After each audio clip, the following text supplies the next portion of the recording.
ఆదిలాబాద్ జిల్లా బోరజ్ వద్ద 44వ నంబర్ జాతీయ రహదారిని అఖిలపక్ష నేతలు దిగ్బంధించారు. రైతు సమస్యల పరిష్కారం కోసం భారీ ధర్నా చేస్తున్నారు.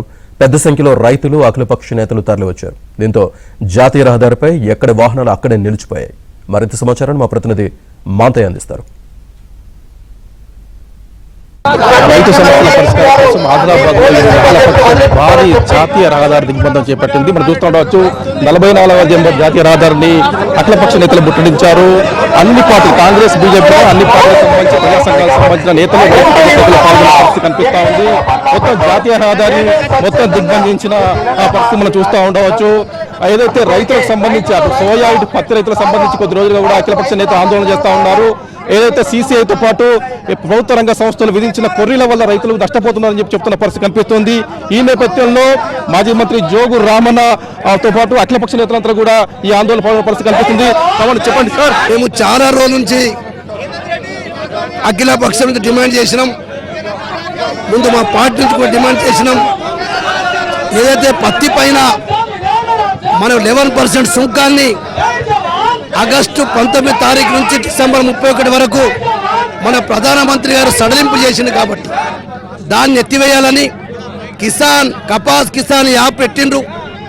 దానివల్ల రైతులకు చాలా ఇబ్బందులు. అన్నిటికంటే ముఖ్యం తేమతోటి ఈరోజు వేలి ముద్రలు పెట్టి సోయాబీన్ పత్తిని కూడా వేలి ముద్రలు ఉంటేనే తీసుకుంటున్నారు. ఇవన్నిటి కూడా ఎత్తివేయాలని చెప్పి డిమాండ్ చేస్తాం. 10 సంవత్సరాల్లో కరోనా వచ్చిన రైతుల ఇండ్లపై కొన్నాం. టీఆర్ఎస్ పార్టీ కేసీఆర్ గారే ఈ రాష్ట్రంలో ఈ ప్రపంచంలో రైతులను ఆదుకున్నది ఏకైక ముఖ్యమంత్రి, తొలి తెలంగాణ ముఖ్యమంత్రి కేసీఆర్ గారు. చెప్పండి, ఏంది ఈ పరిస్థితి కారణం ఏందని? ఈ రైతులు భారతదేశంలో ఉన్న పత్తి రైతులు అధోగతి అవుతున్నారు కాబట్టి ఇక ముందు ఈ డిసెంబర్ వరకు విధించిన సుంకాన్ని ఎత్తివేసి దేశంలోని పత్తి రైతుల్ని 7 క్వింటాల నుంచి 12 క్వింటాలు కొనుగోలు చేయాలా, మైచల్ లేకుండా డిసెంబర్ ఆఖరి వరకు కొనుగోలు చేయాలా మేము కేంద్ర ప్రభుత్వాన్ని డిమాండ్ చేస్తున్నాం. చెప్పండి, మీరు చెప్పండి, ఏం సమస్యలు గుర్తించారు? ఈ పరిష్కారం ఏమిటని భావిస్తున్నారు? కేంద్ర ప్రభుత్వం వ్యవసాయ రంగాన్ని దివాళీ తీపించేటువంటి విధానాలని ముందు అమలు చేస్తా ఉన్నది. పెద్ద ఎత్తున రైతాంగం ఆత్మహత్యల వైపు పోయేటువంటి పరిస్థితి ఉంది. కనుక దీనికి కారణం కేంద్రంలో సోయాబీన్కు మద్దతు ధర రాష్ట్ర ప్రభుత్వం ఇవ్వాలి.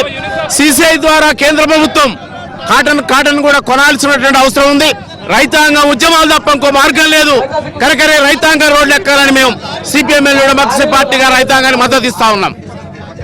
కాంగ్రెస్, బీజేపీ అన్ని పార్టీలు ప్రజా సంఘాలన్నీ కూడా ఈ రోజు జాతీయ రహదారి దిగ్బంధంలో పాల్గొన్న పరిస్థితి కనిపిస్తుంది. గిట్టుబాటు కల్పించే వరకు కూడా మిగతా అదేవిధంగా బయోమెట్రిక్ ఎత్తేసే వరకు కూడా తమ ఆందోళన కొనసాగుతాయని చెప్పి అఖిలపక్ష నేతలు చెప్తా ఉన్నారు. ఇది ఇక్కడి పరిస్థితి. శ్రీనివాస్తో మాంతయ్య, ఆంధ్రజ్యోతి, ఉమ్మడి ఆదిలాబాద్ జిల్లా.